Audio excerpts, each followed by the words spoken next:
சென்னையில் காவலர்களுக்காக அமைக்கப்பட்டுள்ள தபால் வாக்குப்பதிவு மையங்களை சென்னை மாநகராட்சி ஆணையாளர் ராதாகிருஷ்ணன் நேரில் ஆய்வு செய்தார். வெளி மாவட்டங்களில் இருந்து வந்து சென்னையில் பணிபுரியும் காவல்துறையினர்கள் தபால் வாக்கு செலுத்துவதற்காக ஏற்பாடுகள் செய்யப்பட்டுள்ளன. சென்னை, வண்ணாரப்பேட்டை, செனாய் நகர், அடையாறு ஆகிய பகுதிகளில் அமைக்கப்பட்டுள்ள சிறப்பு வாக்குச்சாவடி மையங்களில் இன்று முதல் அடுத்த 3 நாட்கள் காவலர்கள் வாக்கு செலுத்த வசதிகள் ஏற்படுத்தப்பட்டுள்ளன. இந்நிலையில் சென்னை செனாய் நகரில் உள்ள வாக்குச்சாவடியில் சென்னை மாநகராட்சி ஆணையாளர் ராதாகிருஷ்ணன் ஆய்வு மேற்கொண்டார்.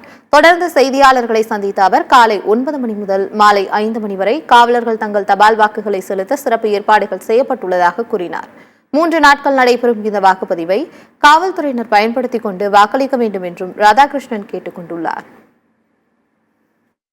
இன்றைய தினம் முதல் அடுத்த 2 நாட்களுக்கு நம்ம காவல்துறை நண்பர்கள் அவர்களும் சென்னை சார்ந்தவர்களாக இருக்கலாம், சென்னை வெளியூர்லேருந்து இருக்கலாம்.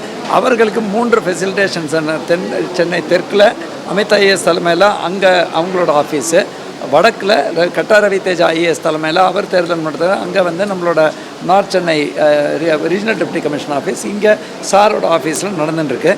சுமார் நமக்கு ரஃப்லி நீங்கள் பார்த்தீங்கன்னாக்க நம்மளோட காவல்துறை 18,737 பேர் இருக்காங்க. அதில் அதர் டிஸ்ட்ரிக்ட் இதர மாவட்டங்கள்லேருந்து 14,533 பேரும், சென்னை பொறுத்த வரைக்கும் 4,853 பேரும், இதர மாநிலங்கிறது பாண்டிச்சேரியிலேருந்து ஒரு 51 பேர் இருக்காங்க.